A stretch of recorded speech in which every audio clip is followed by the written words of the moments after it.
generation of today has no clue about the truthful accounts of world history. And in the United Kingdom, school libraries are robbing their children of the vital facts of the past. Books like Mosheim's Ecclesiastical History by John Lawrence Mosheim are hard to trace. Ranke's History of the Popes should be in people's private collection. Walter Walsh was a brilliant British historian who documented from authentic, credible sources when describing British history. Jean-Henri Merle d'Arbonnier was a Swiss-French historian whose brilliant work on the Reformation should be in people's personal private collection also. James Aitken Wiley, the Scottish historian, is the best of the best, and his works are an absolute treasure. If you do not have a background of European history, especially the works of these 19th century intellectuals, then you will never understand the mechanisms of the world today. An ex-Franciscan monk, Joseph McCabe, who became the papacy's fiercest critic, wrote a book in 1937 that was rewritten in 1951 titled The Papacy in Politics Today. And he gave a much more in-depth account than the weak historians we have today. He said that in the fateful year 1939, Cardinal Pacelli was elected Pope Pius XII. As a reward, Cardinal Hinsley says, for his 10 years superb fight for peace. He had allied the Vatican with Germany, Italy, and Japan, helped Franco to seize Spain, and delivered the peoples of South America to the tender mercies of fascist colonels and generals of the Peron type. His moral authority was mortgaged. On the very day of his coronation, March the 12th, Mussolini drove 69,000 Jews, beggared and suffering, from Italy. But the Pope was too busy to notice the outrage. His church, it is said, saved many Jews, yes, rich, converted Jews. The policy of the heads of the Roman Church is stamped in red letters on the history of Europe. Unfortunately, no branch of public instruction in school, press, or literature in our time is so lamentably distorted by suppressions and untruths as our references to the part that the Church has played in European history. The candor of the fine historians of the last century has disappeared with them. We now get histories of Europe which completely falsify the role of the Church, and our more important historians are silent. Does it matter if we leave the dead past to mold on its grave? It does, vitally, when the claims which are made for the value of the Church today are based mainly upon the apologist's version of history. It matters still more from our present point of view, because now that people know nothing about the Church's crimes against humanity in the past, they are less inclined than ever to consider critically its action in our modern world. What secular journalists, historians, heads of state and politicians fail to say is that her diplomacy has also cost the lives of millions of souls all over the world. The late Eugenio Pacelli was a shrewd and ruthless, bespectacled diplomat, a member of the Italian black nobility. He signed a concordat in 1914 with Serbia that provoked the conflict in the Balkans that led to the First World War. He signed a concordat with the Nazis in 1933 that led to the Second World War. He later became Pope Pius XII. You will scarcely see a book written on the papacy's role in the two world wars, neither a video, DVD, or documentary on TV. The secular world is just too scared. When you look at the heads of state, Ante Pavlich, the Poglavnich, the head of Croatia, you can see him with the papal hierarchy with the fascist salute. Benito Mussolini, the Il Duce, the head of fascist Italy, also with the papal hierarchy doing the fascist salute. Francisco Franco, the Generalissimo, the head of fascist Spain, also with the papal hierarchy doing the fascist salute. And Adolf Hitler, the Führer, the Austrian-born German dictator, with the papal hierarchy with the fascist salute. This was the biggest attempt ever to take over the entire planet. But secular historians sidestepped and deliberately bypassed the role of Eugenio Pacelli and the papacy and their support for fascism. In the British newspaper, The Voice, it documents the high volume of black troops and black individuals who were mercilessly murdered by the Nazis during the Second World War. The French incorporated many men from its former colonies to occupy the Rhineland in Germany after the First World War. The Nazis put this propaganda poster out during the war to show the inferiority of France's army, Frankreich's Schuld, or France's responsibility. And a German engraver did coins that flamed racial hostility during the war, when African soldiers occupied Germany. But who was the instigator behind that racial hostility? The English Catholic historian John Cornwell has attempted to backtrack what he has said about Pacelli, but it is too late. For in his book titled Hitler's Pope, with access to the Vatican's secret archives, he documents that Eugenio Pacelli and the papal hierarchy were the biggest instigators of that lie that German women were being raped by black soldiers.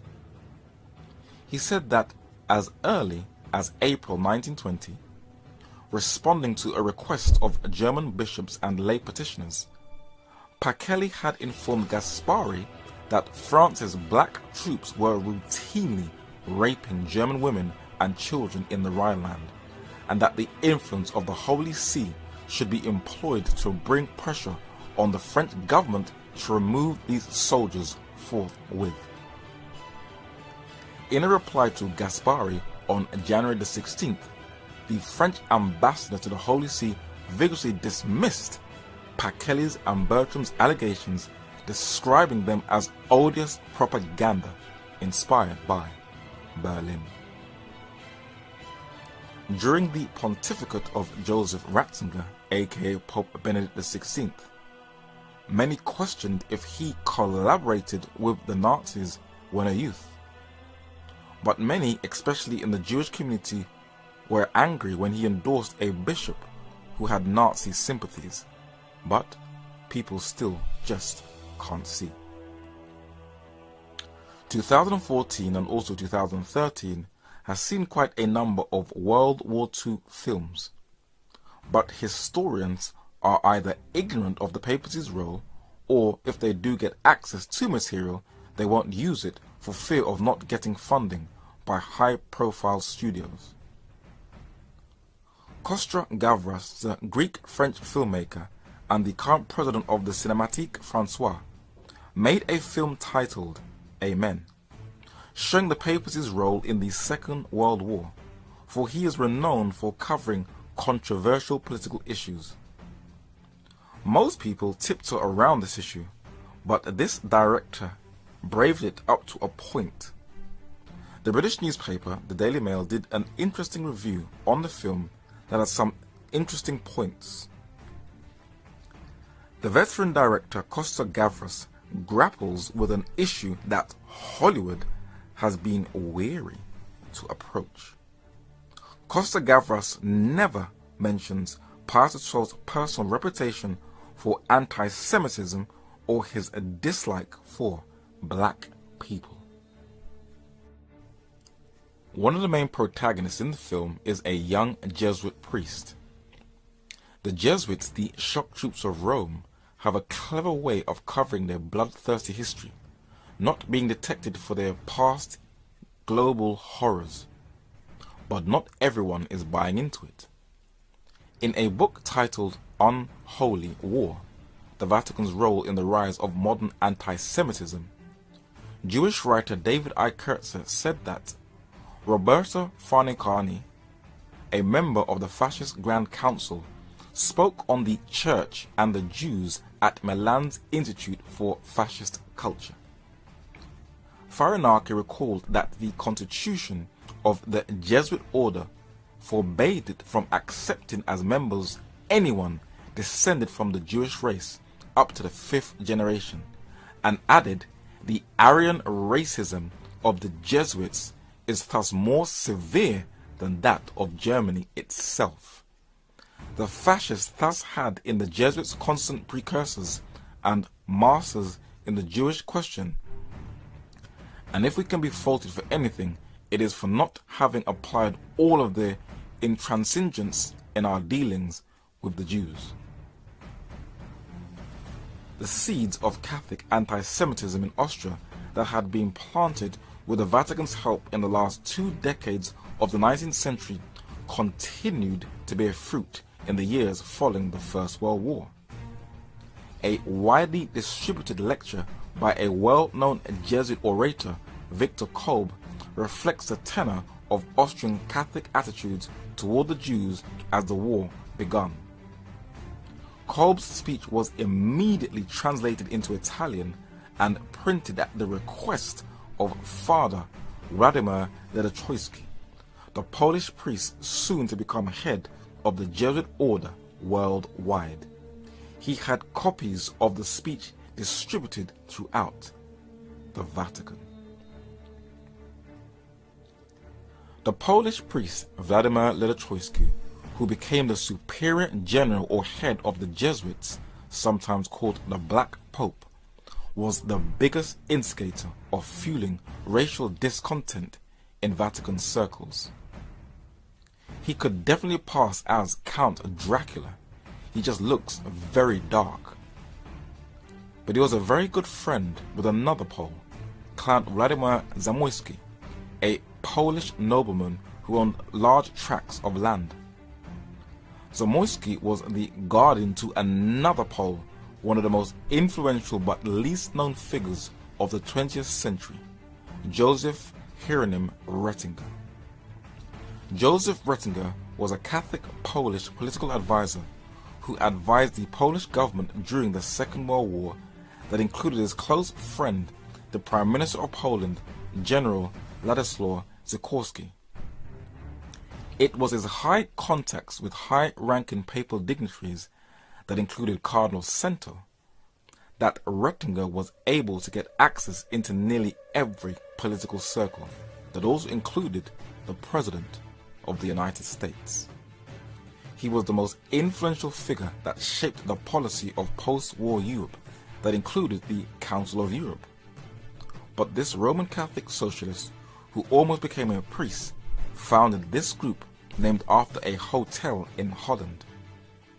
In his eulogy in the Times of London, it said that Joseph Ratzinger was called the Eminence Grise, founded the Bilderberg Group. Whenever documentaries or books talk of the Bilderberg, Joseph Ratzinger is barely mentioned. He seems to be airbrushed out of history, where his grave is plain and quiet in a cemetery in West London. But how did Joseph Ratzinger describe his upbringing and his early connections to Rome? These are his own words in his own memoirs. In 1924, wrote Ratzinger, I became imbued with the idea of the unity of Europe. My guardian after my father's death was Count Władysław Zamoyski, the head of one of the richest and oldest Polish families. Zamoyski was brought up by his mother, one of Poland's great ladies, a pillar of Catholicism and of the patriotic tradition. Through Zamoyski, I met some of the most distinguished Catholic clergymen in France, of whom I remember best Monsignor Bourillard, at that time a rector of the Catholic University of Paris, and later a cardinal, a round, rosy-cheeked, smiling, venerable prelate, an honest man, an eminent scholar and a famous historian. To a young man like myself, educated in a devout Catholic atmosphere, another person whom I got in touch was the general of the Jesuits, Count Ledotroitsky, a Pole and a friend of my guardian, Count Zamoyski. Rettinger's personal biographer said that the approach to the Vatican was a more difficult proposition. Fortunately, Rettinger found that there was a man who could help. This was Dr. Luigi Gedda, an intimate friend of and medical advisor to Pope Pius XII and head of the powerful Azione Cattolica, at that time the power behind the ruling Christian Democratic Party. Rettinger did not know him, but an introduction was easily arranged. They met, dined, and established an immediate rapport. Gedda agreed to give Rettinger his full support. He agreed to talk to the Pope and prepare the ground for the Curia. Dr. Luigi Gedda, in the center, the medical advisor to Pope Pius XII, who stands in white on the right, was Rettinger's link to the Vatican. And though Rettinger may not have got their full support, he was still fulfilling the papacy's agenda by attempting to integrate the continent of Europe.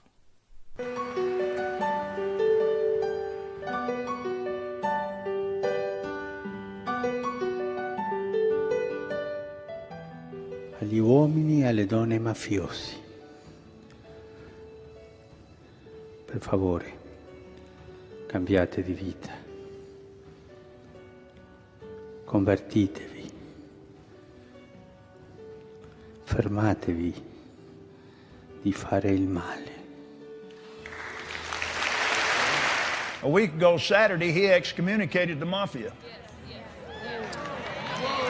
Praise God. Now, they've been talking about this for a couple of 100 years, and this man just stepped up and did it. Yeah. Glory. Praise God. Whoa. What Kenneth Copeland and Pope Francis I failed to tell us is that men like Charles Lucky Luciano, the Sicilian-born American crime mobster responsible for the early flow of heroin and heroin addicts in the United States, and Sam Giancana, one of the famous mafia crime bosses, was, as his family confirms in his biography titled Double Cross, like all mafia families from its inception, connected to the Vatican, where he did business with Michele Sindona, the Jesuit-educated Italian economic wizard and financial advisor to the Vatican, who was himself financed by the enormous profits of the film series that glamorized the Vatican Mafia Alliance. The Godfather, Part 3. The ultimate story of family. Don Corleone.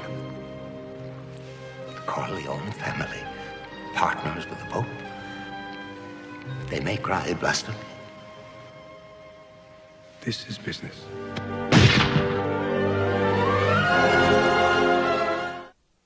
The papacy has sympathy from heads of state all over Europe, where successive Italian leaders such as Romano Prodi recognizes papal supremacy when he met the late Pope John Paul II with his family. Silvio Berlusconi, the media tycoon and 3 times Prime Minister of Italy, met Pope Benedict XVI and recognizes papal supremacy. Bilderberg Italian economist Mario Monti met Pope Francis I and recognizes papal supremacy before he left office. And Giorgio Napolitano, the longest-serving president in the history of the Italian Republic, recognizes papal supremacy. And Angela Merkel, the Chancellor of Germany, knows she needs the Catholic vote in her homeland, also recognizes papal supremacy.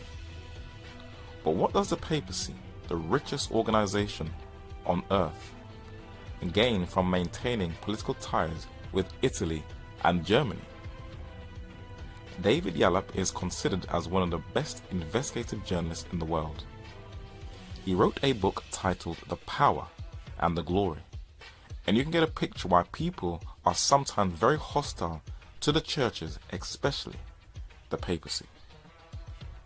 For the year 2000, the Roman Catholic Church in Italy received 1,500 billion lire, approximately $750 million or nearly 500 million pounds.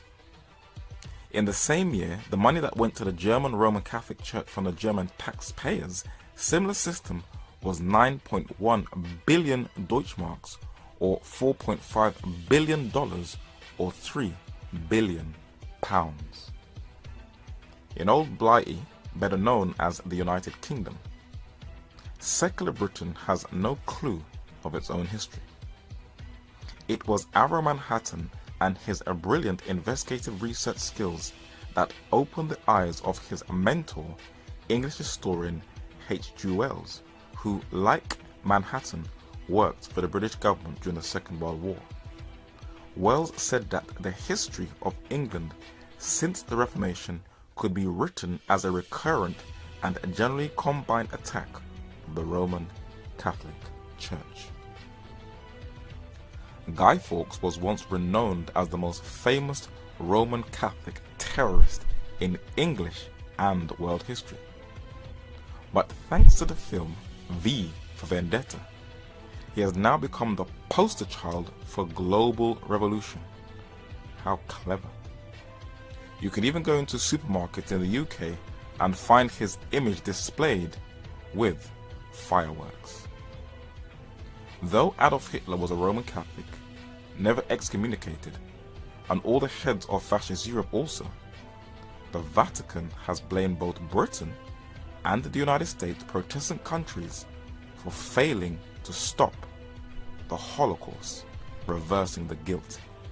Will any historian challenge her? Of course not.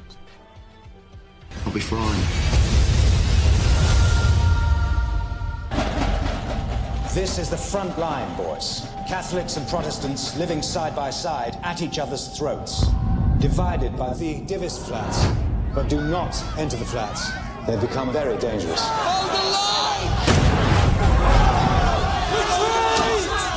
The troubles in Ireland between the English and the Irish were horrific. But every now and then, an article will come out that shows that the Roman Catholic clergy were not only stirring the conflict, but instrumental in assisting the IRA in setting off bombs. Will she be challenged? Of course not. When Pope Benedict XVI came to Britain in September 2010, though the media downplayed it, for they protected his image, the British public were enraged, for in the midst of an economic crisis, when people were struggling to make ends meet, and foreign troops are on foreign soil in 2 wars, the British government paid for his trip, where his visit will last for 4 days and will cost up to £20 million, of which 12 million will be paid by British taxpayers. The British Catholic newspaper even confirmed that British foreign aid money to help the poor around the world was used to finance Benedict XVI's trip. The First Kingdom, the papacy, is just having a field day with these so-called secular governments. But let us now turn our attention to France, considered as the most secular state in Europe. When Francois Hollande, the President of France, visited Pope Francis I in the Vatican, the body language alone shows that there is a definite hostility, which is totally different from France's early days with the papacy. When the Frankish king Clovis was baptized in 508 AD, France became the first kingdom to convert and give allegiance to the papacy and the Pope of Rome, becoming its eldest child. But what made it turn on the papacy that led to that bloody revolution? Why did this child rebel from its mother? And what were the different religious, political and social mechanisms that led to a revolution that not only affected France, but the entire world? Well, we need to dig up the archives. From the 11th century AD, France burned out any trace of apostolic Christianity, so there was no trace of it but then she took it to a whole new level. When the film The Kingdom of Heaven was released, the Vatican and her secular slaves condemned it, calling it a marketing tool for Al-Qaeda and the late Osama bin Laden.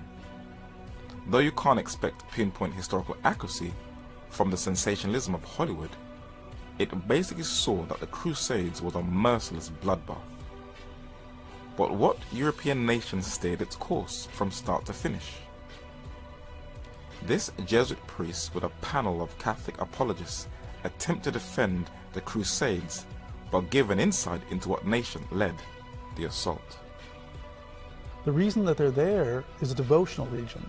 They're there because they want to do something that is good, because they are themselves intently sinful people. They know how much they're sinful, and they know that they need a great deal of penance to pay for those sins. These are professional warriors. They live their life by the sword, and they know they have a hard row to hoe to get into heaven. Yeah. That's what's leading them. Call, and the only person to issue a call to at that time was the Pope. So he appealed to Western Europe. And the Pope Urban II, to them, it was the Franks mainly who went on this crusade. And again, so folks understand, the Franks are the barbarian tribe that invaded Gaul, the Roman province of Gaul. Well, they were barbarian before Christians, before they became Christian. Like everybody else down there. Yes, indeed. They were all barbarians, you know. And the Franks were a particular tribe of barbarians that prospered and did well, became France, but that they were the bulk. I think it's important to realize too that they were actually volunteers. They weren't being paid to go on a crusade. They were doing it because of their love of Christianity. This image is of the French Pope Urban II, rallying up the papal dignitaries into that geopolitical bloodbath that still has left an unhealed wound in the Orient, the Middle East. Philip Schaff was a Swiss-born, German-educated Protestant theologian who taught in the United States and left a volume of well-researched works.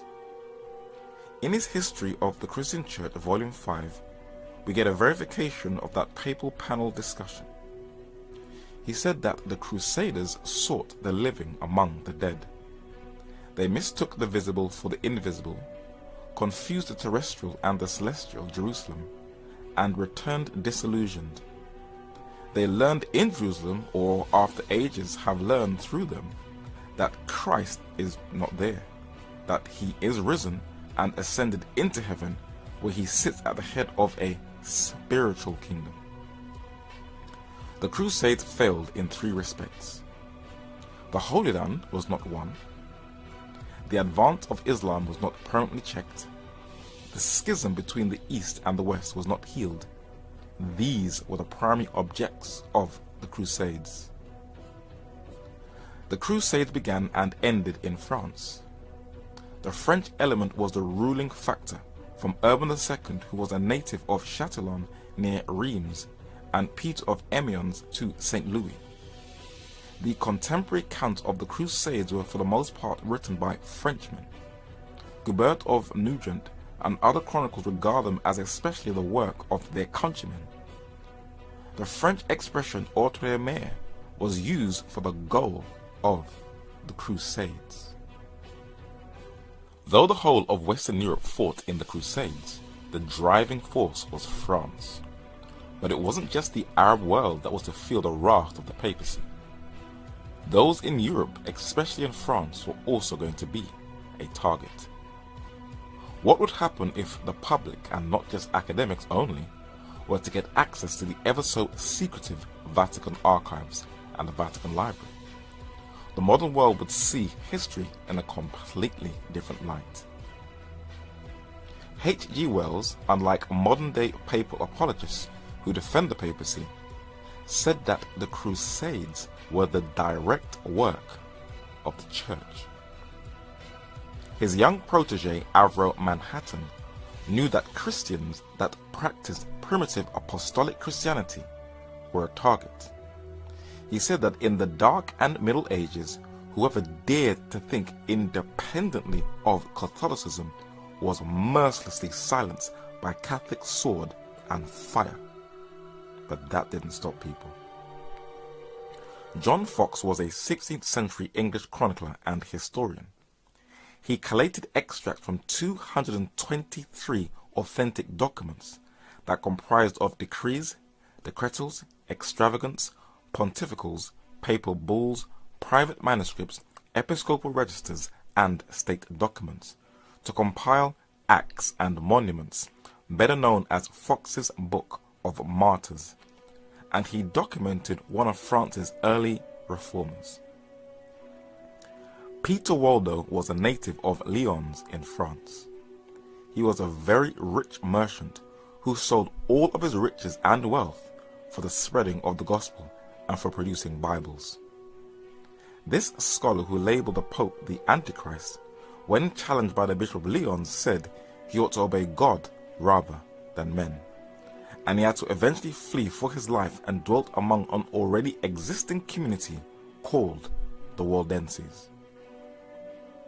These Christians worshipped in southern France in a place called Albi, where they got their name, the Albigenses, but they also spread in the provinces of Dauphine, Provence, Languedoc, or Gascogne. Carcassonne was a well-fortified city with a beautiful landscape and snow-capped mountains in the background.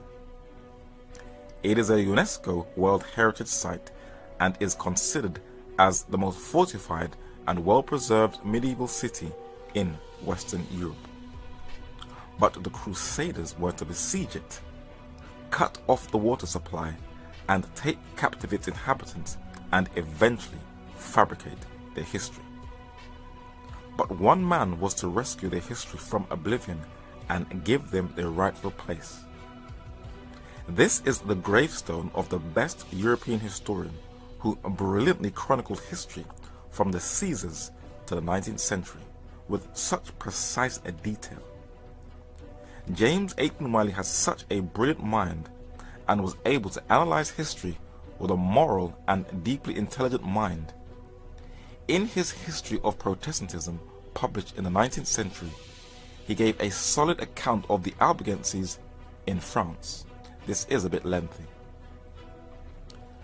The Albigenses and other sects springing up at her door were more dangerous foes of the papacy than the Saracens of the distant east. The France of those days, the 12th and 13th centuries, was parted into 4 grand divisions.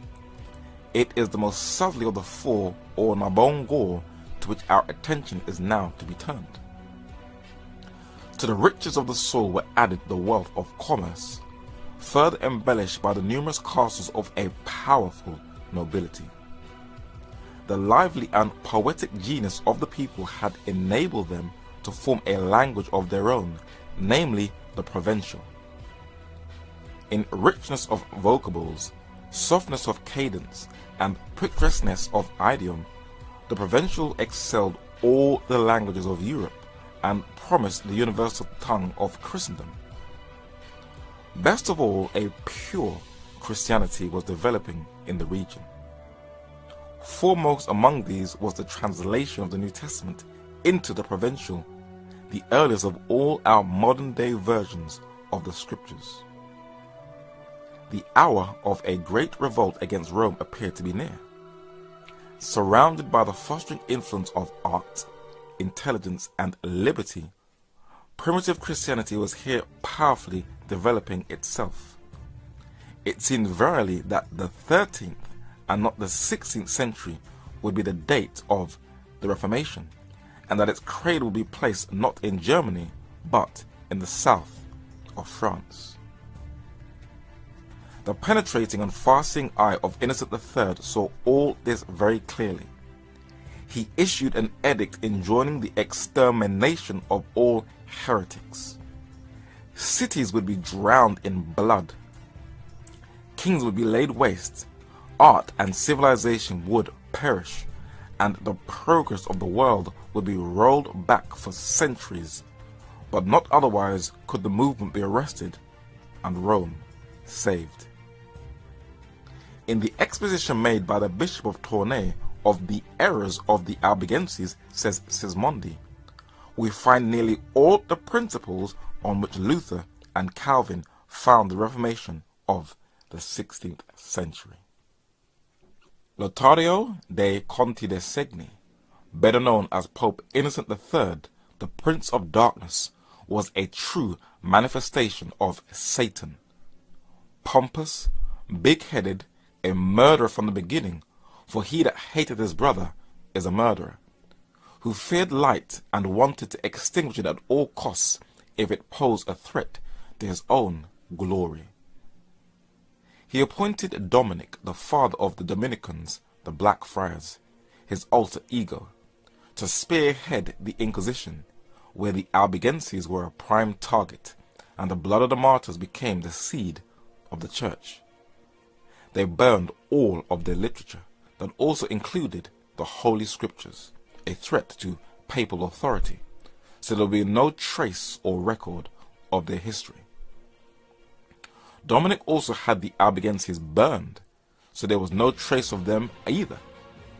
Did Jesus instruct the disciples to massacre those who differed in belief from them? What is the justification? Weak historians will say, well, that was the mood of the times. From the death of Christ till this very day, there is absolutely no excuse of Christians massacring anyone. It is totally contrary to the life of Jesus and the Gospels. Here are the remains of the castle that was assaulted in those crusades in southern France. It is in ruins. This is what is left of the legacy of that race of people who are trying to restore the apostolic faith. But secular historians sympathize with the bloodbaths of Rome. John Fox, an eminent scholar and chronicler, documented in his works that secular historians label as anti-Catholic propaganda the legacy of this people whose history is lost in time. He said that the Albigenses were a people of the Reformed religion who inhabited the country of Albi. They were condemned on account of religion in the Council of Lateran by order of Pope Alexander III, but they increased so rapidly that many cities were inhabited exclusively by persons of their persuasions, and several eminent noblemen embraced their doctrines. In the 1911 edition of the Roman Catholic Encyclopedia, Volume 1, the papacy discredits the legacy of this God-fearing people in southern France. Albigenses, from Albi, Latin Albiga, the present capital of the department of Tara, a neo-Manichaean sect that flourished in southern France in the 12th and 13th centuries. They were also called Catharists, though in reality they were only a branch of the Catharist movement. What a complete lie. Those were false accusations made by the papacy, the Albigenses' enemies. But just look how the papacy can manipulate history and win people over to cover a multitude of sins that includes its genocidal bloodbaths. In the most exhaustive study and research book on secret societies titled Occult Theocracy, published in 1930, the author, Edith Starr Miller, also known as Lady Queensborough, though a Christian, she embraced not the reformers John Fox's account of the Albigenses, but the false account of the Catholic Church. She said, as to the Albigenses, their name derived from Albi, a term of Languedoc, covered not one, but many sects issued from Manichaeism and Arianism, and counted also many Jews or Judaized Christians. Under the appellation of Albigenses, historians, that is false ones, whether political or religious, have almost unanimously included Cathars. This is so false and unfair, but it should give you a picture of how the papacy can murder, massacre, and annihilate men, women, and children, distort their history, and have weak historians sympathize with her. Let us quote one more source, the 1973 edition of the Encyclopedia Britannica, Volume 1. It reads, Albigenses. The name derived from the city of Albi, of, and listen to the language, heretical sect in southern France, in the 12th and 13th centuries, against which a crusade was launched in 1209. Though the papacy crushed this apostolic revival, a couple of centuries later, another one was to emerge in the 16th century. France, unbeknownst to many, had one of the greatest impacts on the Reformation through one of its finest intellects. The history of the Huguenots, the name given to French Protestants, are recorded in these books. This monument, known as the Reformation Wall, or the International Monument to the Reformation, in Geneva, Switzerland, has in the center John Calvin and his protege Theodore Beza, two Frenchmen. It was constructed in the grounds of the University of Geneva, which was founded by John Calvin. John Calvin was the most influential of all the reformers and the most successful, having more influence in the English-speaking world than in his native France. His theology, based upon a thorough knowledge of the scriptures, a "thus saith the Lord," was biblical rather than ritualistic or scholastic. When the Puritans left Plymouth in England in 1620 to travel to the New World, they were all Calvinists in their thinking, their theology, and their strict, straight-cut living. And unbeknownst to the citizens of the United States, its moral fiber is based on Calvinistic theology. The Scottish reformer John Knox, known as the Thundering Scot, who is also on the Reformation Wall, was also a Calvinist in his strict theology. In England, though William Tyndale's Bible was the fulcrum on which to balance the entire English Reformation, as two authors put it, Oliver Cromwell, the Lord Protector, who briefly made England a Commonwealth Republic, was a staunch Calvinist. John Milton, Cromwell's Secretary of State and famous poet, was also a Calvinist. And in Bunhian Fields, in the city of London, is a grave of another 17th century Englishman who was temporarily jailed for his faith, John Bunyan, the author of the famous Pilgrim's Progress, another Calvinist. This is how vast his influence was, and Baptists, Presbyterians, Congregationalists, the Huguenots in France, and the Dutch and German Reformed are all Calvinistic. As a reformer, he didn't purge out all of papal teachings. He reintroduced the Augustinian teachings of predestination, once saved, always saved, a dogma that has no scriptural support, though many think that it does. And Michael Servetus, the Spanish theologian, was arrested in Geneva and burnt at the stake for his differing views as a result of Calvin's no-nonsense attitude. John Calvin had a protege in Geneva who, like Calvin, left France, and at the age of 40 in 1559, Theodore Beza became the first rector of the University of Geneva in Switzerland, which had been founded by Calvin. When one of the three committees were translating the King James Version of the Bible, they were using the codexes of Theodore Beza that he donated to Cambridge University in 1581. Calvin's influence was spreading like a wildfire throughout Europe, whose educational institutions were spreading rapidly. But in France, another movement was rising that was designed to crush all the influence of the Protestant Reformation. In the University of Paris, also known as La Sorbonne, a Spanish nobleman and former soldier was gathering together a number of men to form a new order to save the papacy of being a past relic. This Spanish Basque name was Don Inigo Lopez de Recalde, who was born at the castle of Loyola in Spain. He is better known as Ignatius de Loyola. And this monk soldier in 1534, at the age of 40, was to gather in one of the oldest churches in France a group of men who called themselves the Society of Jesus. The men in black were labeled as the Jesuits by their Protestant enemies, either in Germany or in France, but the name, which had stigma at first, stuck, and they wore it as a badge of honor. Ignatius presented his credentials to Pope Paul III in 1540, and they were only meant to exist for a temporary basis, but they were so successful that they continued and were titled the Militati Regimini, the militant regiment of the Church, the shock troops of Rome. They took over the Inquisition, and though they produced a number of intellectuals and academic institutions, what they couldn't cope with intelligently, they destroyed. Why doesn't the generation of today know anything about them or European history?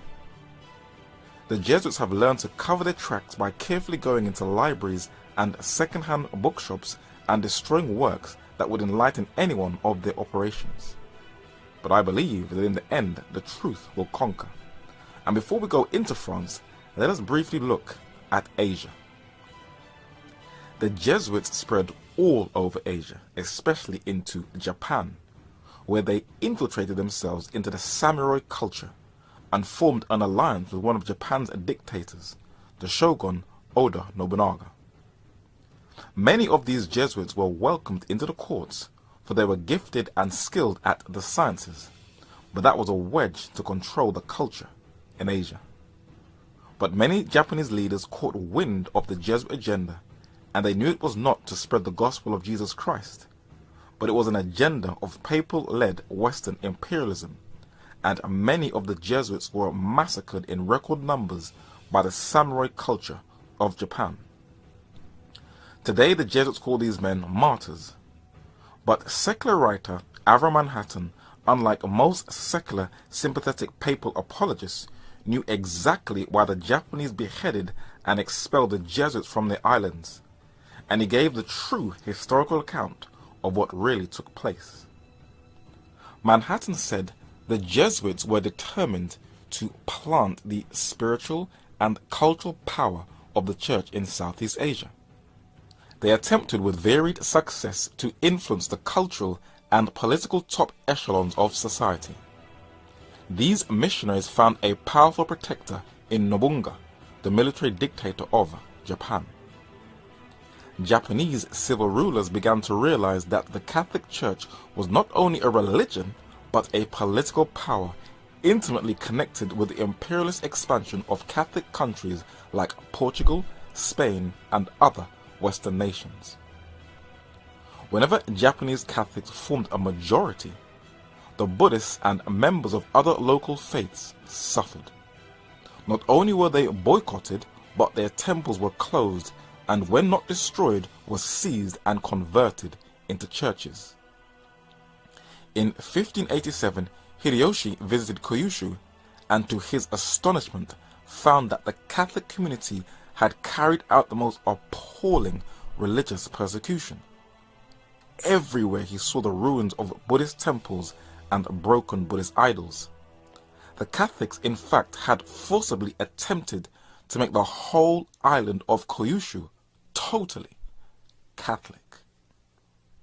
But the Italian Catholic director Martin Scorsese has been working on a project for 10 years, a film called Silence, that portrays the Jesuits as martyrs in Japan, due for release in November 2015, and it will star Liam Neeson and Spider-Man Andrew Garfield, who, as the English Catholic press confirms, is studying Jesuit books to prepare him for the leading role in this film. This isn't the first time Hollywood has glorified the Jesuits. In the 1986 film The Mission, the Jesuits are portrayed as peace-loving missionaries.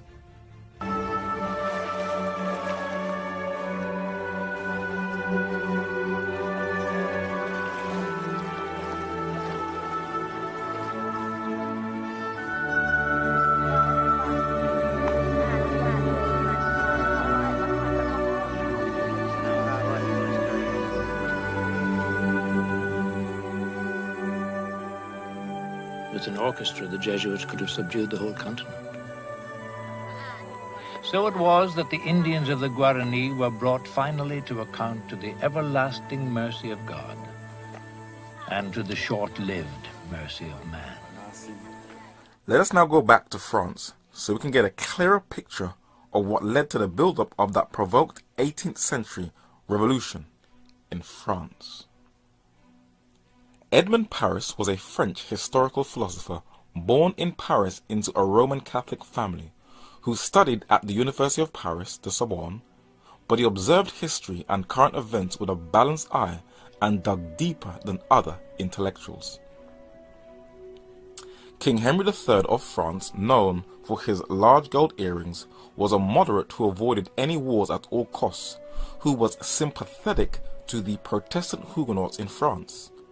He was murdered by a Jesuit assassin, a young Dominican monk, Jacques Clement, because of his alliance with his cousin Henry of Navarre, the leader of the Huguenots.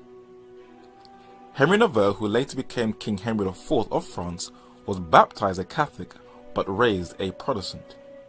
He was very sympathetic to the Protestants having religious liberty in France, and this plaque shows the Edict of Nantes of 1598, which was a decree that gave liberty to the Protestants in France and allowed them to worship freely.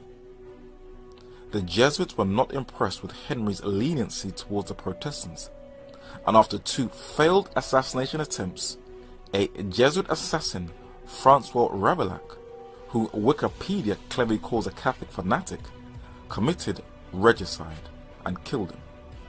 And Edmond Paris records that he confessed that he had been inspired by the writings of 2 Spanish Jesuits, Francisco Suarez on the left and Juan de Mariana on the right, who both taught that the murder of heretic tyrants was justified if they conflicted with papal interests.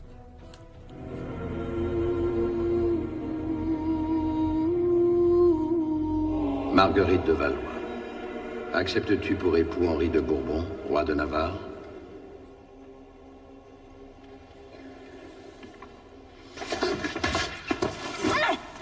Au nom du Père, au nom du Fils et au nom de la Sainte Église, je vous déclare mari et femme.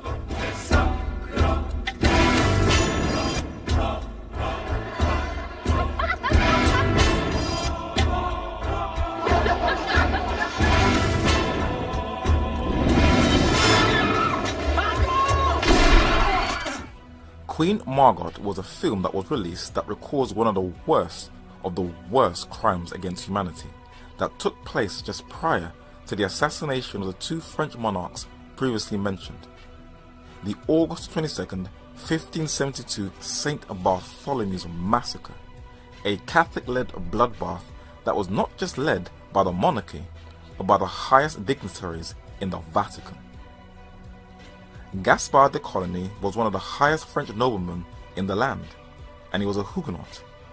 With his brothers, these men held a powerful sway in that French culture. But Gaspard de Coligny was to be one of the victims, where they forcefully entered into his house and brutally murdered him. Sir Francis Walsingham, the father of modern-day secret intelligence, and the English ambassador to Paris before he was the Secretary of State under Queen Elizabeth I, was an eyewitness to the massacre, viewing it from his ambassadorial apartment. But who was the mastermind of this massacre? In a book that has been endorsed by the Jesuits, titled The Power and Secret of the Jesuits by René Philip Miller, we get a clear picture. Catherine de' Medici, who governed in the name of the new king, a minor, might well have vacillated between the Huguenot and Catholic parties, but an earnest and forceful discourse by the Jesuit general, Lainez, at the ecclesiastical colloquy at Poissy so far influenced the Queen Regent as to cause her to lean more and more towards the Catholics. Make no concessions to heresy, Lainez had declared, addressing himself to the Queen Regent, but rather uphold the Catholic faith with all your authority. Then will God, mindful of your piety, preserve to you your earthly kingdom and admit you to the kingdom of heaven. If, however, on the other hand, you are unmindful of your duties towards God, then tremble lest, together with the heavenly kingdom, you lose also your earthly kingdom. This painting shows Catherine Medici with dead French Protestant Huguenots at the St. Bartholomew's Massacre, which shows she gave in to the spiritual abuse of the Jesuit general, Lainez. Historians delete the Black Pope's Diego Lainez's role in the St. Bartholomew's Massacre, and the White Pope, Gregory XIII, struck a medal in commemoration of that Roman Catholic bloodbath in France. Cardinal Reclus, a French nobleman, was ambitious and knew that the only hindrance to control France were the Huguenots, so he led the siege of La Rochelle from 1625 to 1628 that destroyed a whole Protestant city that was on an equal footing with Paris. King Louis XIV, the Sun King, led the last and final assault against the Huguenots in France.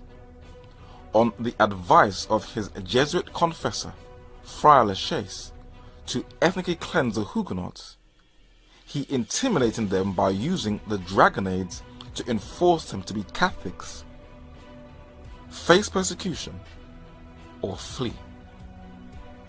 Louis XIV struck medals in commemoration of this bloodbath, and many Huguenots fled for their life throughout Europe and even into the United States of America.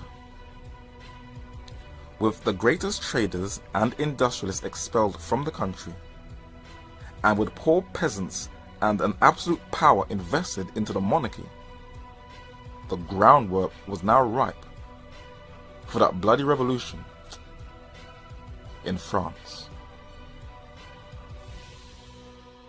France, the oldest child of the papacy who dominated the Crusades and ethnically cleansed the Albigenses and the Calvinistic Huguenots, was to turn on its mother, the First Kingdom. What goes around, comes around. At the beginning of the study, it was shown that the papacy was prophetically called the Great City. This region in Western Europe is called the 10 Horns or Kingdoms in Daniel chapter 7 verses 7 and 20, and Revelation chapter 13 and verse 1, and chapter 17 and verse 3. Sir Isaac Newton, whose exhaustive studies on the mysteries of life that not only included science, but also included Bible prophecy, verifies this. I have now enumerated the 10 kingdoms into which the Western Empire became divided at its first break-in, that is, at the time of Romans besieged and taken by the Goths. Some of these kingdoms at length fell, and new ones arose, but whatever was their number afterwards, they are still called the 10 kings from their first number. One of these 10 kingdoms was going to revolt, and the French Revolution is prophesied in the 11th chapter of the book of Revelation, and we shall just touch on a portion of it and see that over 100 years leading up to the revolution, godly men who drank heavily from the fountain of the Holy Scriptures foresaw the revolt in Northern Europe. Revelation chapter 11 and verse 13 says, "At the same hour was there a great earthquake, and the 10th part of the city fell, and in the earthquake were slain of men 7,000, and the remnant were affrighted and gave glory to the God of heaven." The language of the King James Bible can be sometimes quite difficult for the modern mind to take in. But in a summary, the 10th part of the city, or one of the 10 kingdoms, was to revolt against the papacy, that great city, where thousands were to be slain or slaughtered.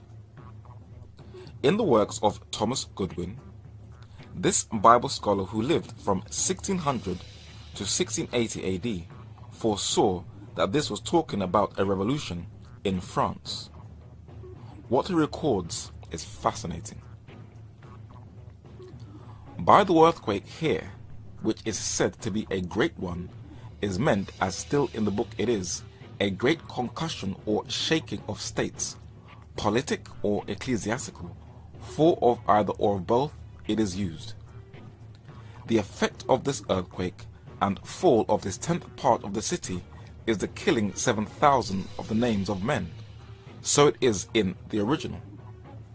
Now, which of these 10 kingdoms, or of the 10 states in Europe, and what 10th part thereof shall first have this great privilege? One of these 10 European kingdoms that have given up their power unto the beast shall now in this slaughter begin to fall from and cease to be a part of the city, or to belong to the jurisdiction of Rome any longer.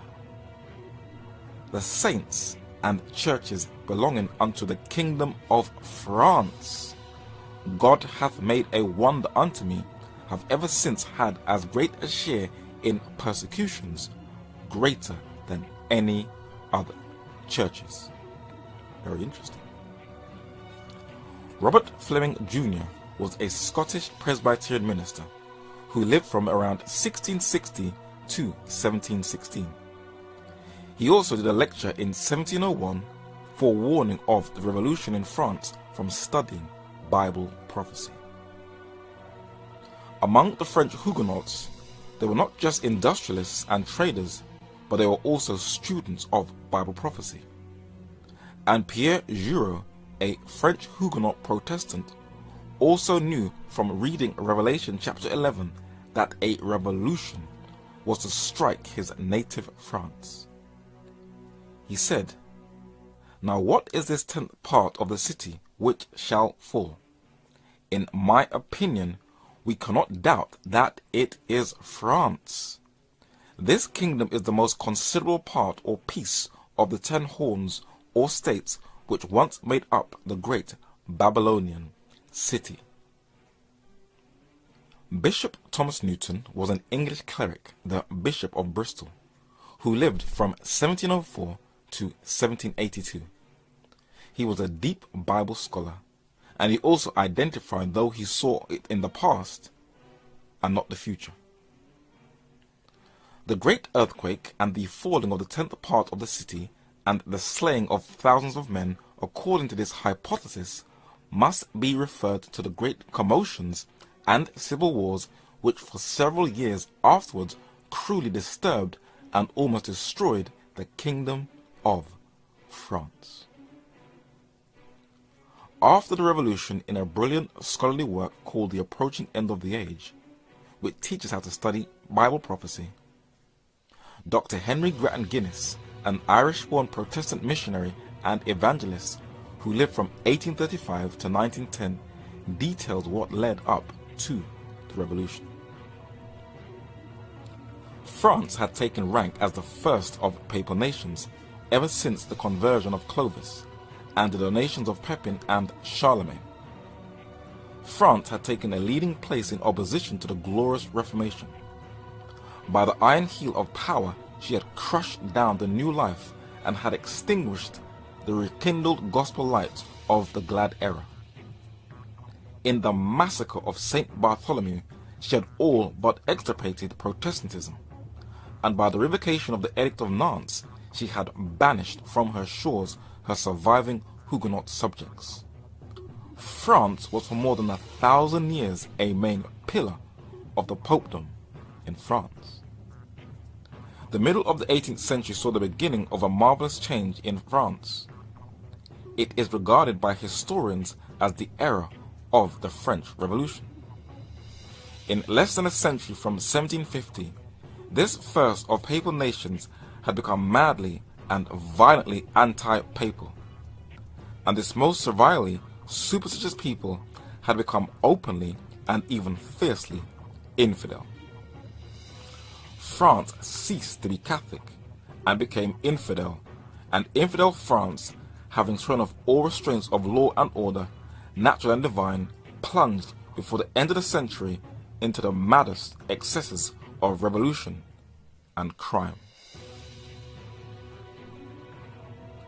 The beast that ascendeth out of the bottomless pit, that attacked the two witnesses in the street of the great city, which spiritually is called Sodom, for its sexual depravity, and Egypt, a state that totally rejected God, was the prophetic description of the state of France during the revolution, where they also adopted a 10-day calendar like Egypt, and paraded in France the woman of reason, that was an outward rejection of God and his word, that French Freemasons eventually gave as a gift to the United States, the Statue of Liberty, as many of the founding fathers were very francophone in their thinking.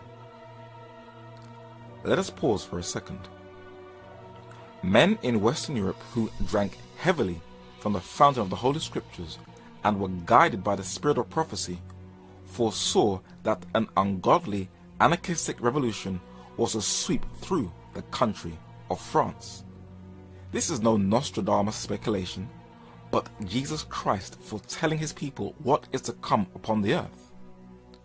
Many Christians, which may be surprising to many, and unbelievers have said, if God is all-powerful and all-knowing and can see into the future, why does he allow all these horrible things to happen on the earth? But the question you have to ask yourself, if you have been forewarned of what's to come, example, the rise and fall of the two kingdoms and their eventual destruction at the second coming of Christ, then what is your excuse to be lost? There is none. No excuse for you and no excuse for me. Don't let no one deceive you into believing. We can stop Judgment Day from happening. For the remaining prophecies still stand, and the secret things belong unto the Lord our God, but those things which are revealed, prophecy, belong unto us and to our children forever, that we may do all the words of this law. Let us now go back to France and the influence of this revolution.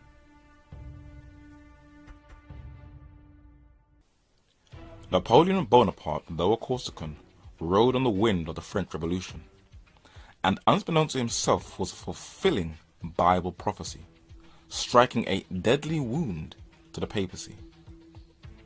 One of his top men, Chief of Staff or Major General Louis Alexander Berthier, marched into Rome, arrested the Pope, and stripped him of his fisherman's ring and his temporal power, and what goes around comes around, or the prophetic description of the papacy's humility is, he that leadeth into captivity shall go into captivity. He that killeth with the sword must be killed with the sword. Here is the patience and the faith of the saints. Pope Pius VI died in captivity in 1799 to prophetic precision, and guess where? In France. The oldest and the most faithful child of the papacy. What impact did that revolution have on surrounding states and the rest of the world? James Aitken Wiley knew that the spirit of the revolution did not die out at all, and that it was rekindled, but he gives the reason why in his essay turned book, The Papacy, published in 1852. The papacy at this moment is fighting its third great battle. Its third great war is that which is now waging with an atheistic communism, which has risen contemporaneously and with extraordinary intensity and power, and in all the Catholic countries of Europe. Whence has come this new and destructive principle? It is the natural issue of the bondage in which the human mind has so long been retained, of the violence done to reason and faith. For superstition is the parent of atheism. The national mind in France long struggled to find vent through means of Christianity. This was denied it. It next sought liberty in skepticism, which speedily terminated in atheism. With French infidelity came French democracy.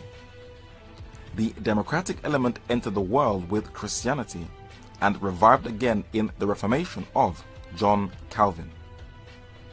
There is this difference, however, that whereas the doctrine of Calvin would have given true liberty, constitutional government to Europe, the doctrine of Voltaire gave it an anarchy which baptized itself in blood. Skepticism, engendered thus from superstition, has overspread Europe and set free the masses from all divine control and by necessary consequence from all earthly authority. The brood of revolutions which now torment Europe is the progeny of Rome. The popular vengeance was directed full against the priesthood in the First French Revolution, because the priesthood had been thoroughly identified with the government. The late revolution has produced a reaction among the upper classes in favor of the church. The French Revolution, after Napoleon had extinguished it in blood, as all men believed, has returned from its tomb refreshed by its sleep of half a century to do battle with the dynasties and hierarchies of Europe. The revolution swept through the continent of Europe, but it was the philosophies of the beast that ascended out of the bottomless pit which will impact Western culture till this day. Jean-Jacques Rousseau, the 18th century Swiss-French Enlightenment philosopher's writings are considered as the most influential of the 18th century in political and social theory and literature. He taught the natural goodness of man and rejected the concept of sin. These ideas were to influence German rationalism, where Friedrich Nietzsche, the German philosopher who eventually had a nervous breakdown, took Rousseau's views to a whole new level with his The Death of God philosophy. He became the father of existentialism that would develop into the ideology of postmodernism, which teaches that each person is free to decide their own truth and their own morality. If it feels good, it's right.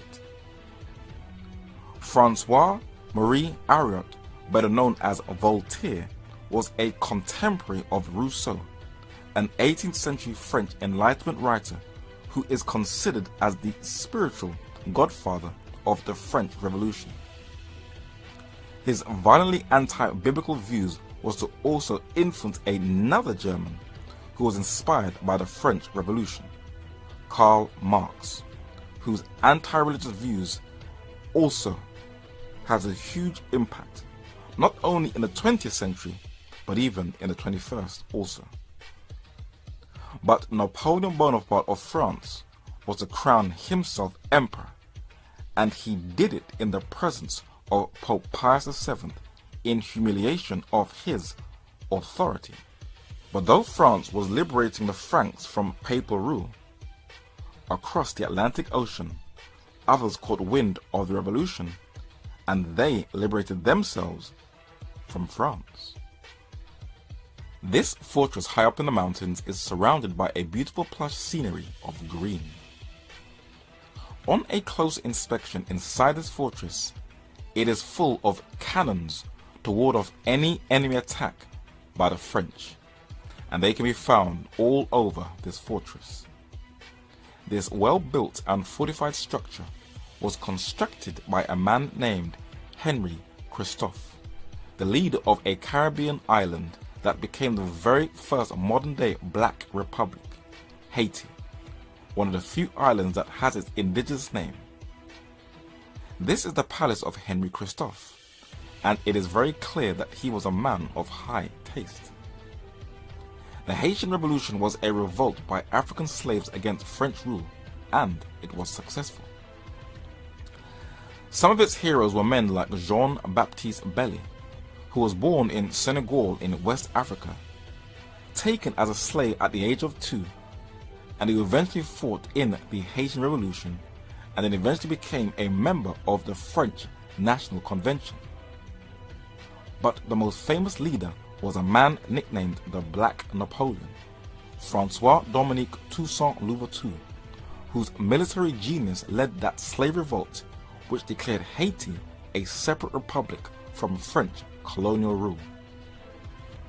This general is still respected, not just in black circles, but in modern-day France. But in his day, just like in the days of the Bible, for a man to be defeated by a woman was the highest level of shame and embarrassment. And in the days of slavery, for blacks, who were considered as inferiors, to defeat white Europeans who were considered as the superior race, was a great humiliation.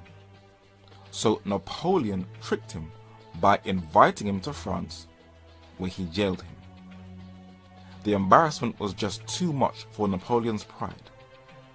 But the revolution in Haiti sent ripples in South America, and it touched another revolutionary, Simon Bolivar, and he wanted it to have a greater impact than the one in North America. El verdadero destino del hombre es la libertad. La voluntad de ser libre es un impulso innato. Your vision of democracy is exactly what Washington and Jefferson promised. Yes, it is. But it's not only for white men. It is for all men.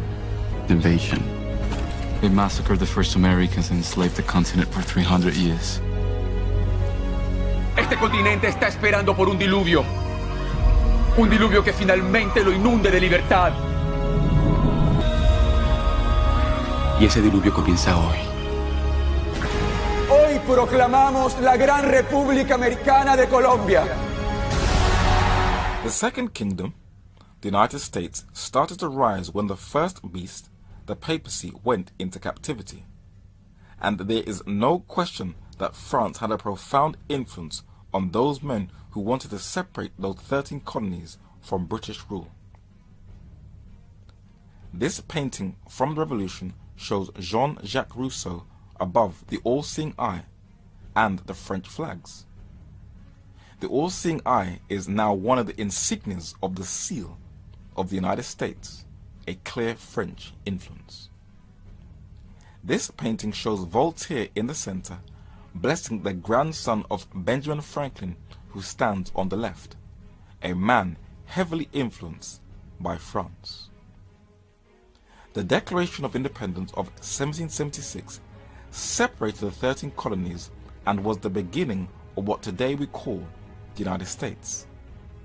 But it was the wars of independence in that embryonic nation that fully severed those colonies from the clutch of the English crown that led North America of becoming a republic, a nation without a monarch, no king, no pope.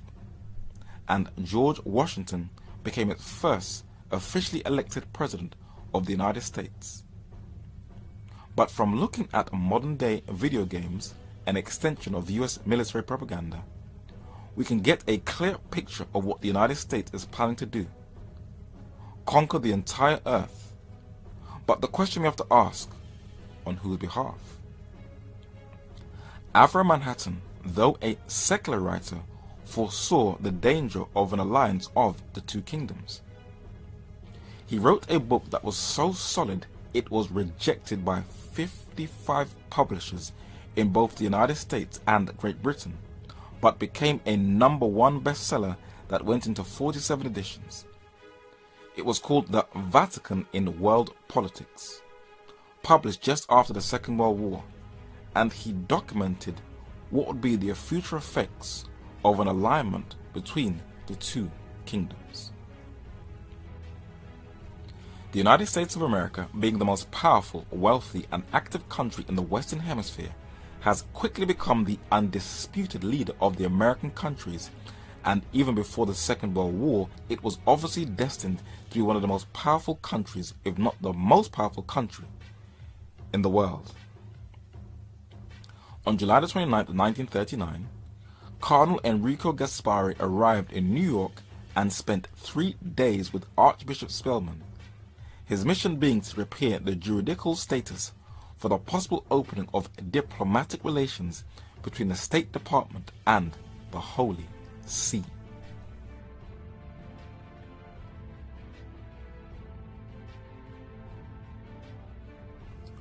on the day the United States of America has an ambassador to the Vatican will be entitled to have a representative in Washington who will officially address the President on behalf not only of Vatican City, an independent miniature state, but of the Roman Catholic citizens of the United States, and furthermore on behalf of the 400 million Roman Catholics all over the world. Today it is in its billions. What would this mean?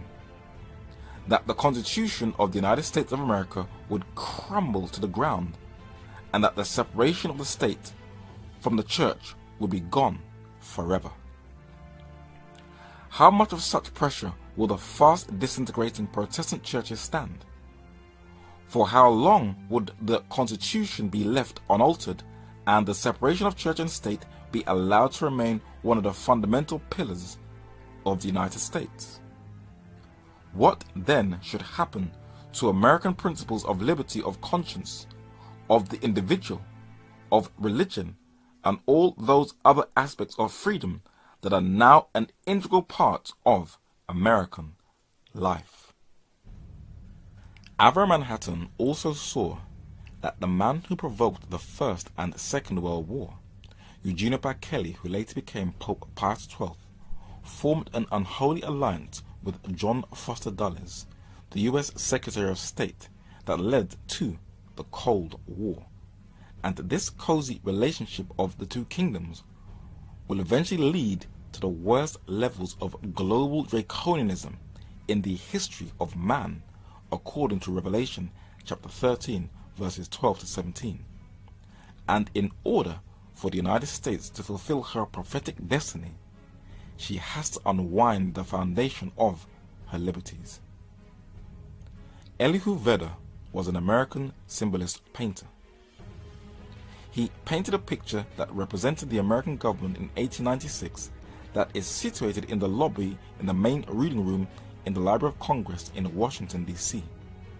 And in the center it reads, "A government of the people, by the people, for the people. Democracy." Opposite Parliament Square in London, England, is a statue of President Abraham Lincoln. He is credited with coining that phrase, but it was not his words. These are the words of the evangelical doctor, the 14th century Oxford scholar, and the morning star of the Reformation, whose introduction or prologue to his Bible said, "The Bible is the government of the people, by the people, and for the people," which shows that the foundation of modern day liberties is the Bible, and its restoration at the Reformation. This has been confirmed in the British newspaper and even in British politics in controversial political circles. Government of the people, by the people, for the people, said Abraham Lincoln famously at Gettysburg. Those were not his words. Those were the words of that greatest of Englishmen, John Wycliffe, translator of the Bible. Wycliffe's words were a precursor to an extraordinary transformation, change in technology that redefined the relationship between the governing and the governed. So too in our own time. Whether you sit astride a mass of power in Westminster or in banking, in Whitehall or in Brussels, Wycliffe's words will become ever more insistent. Unbeknownst to most people, the final and intense battle on earth will be over being obedient to the word of God or to the word of man. The choice is yours.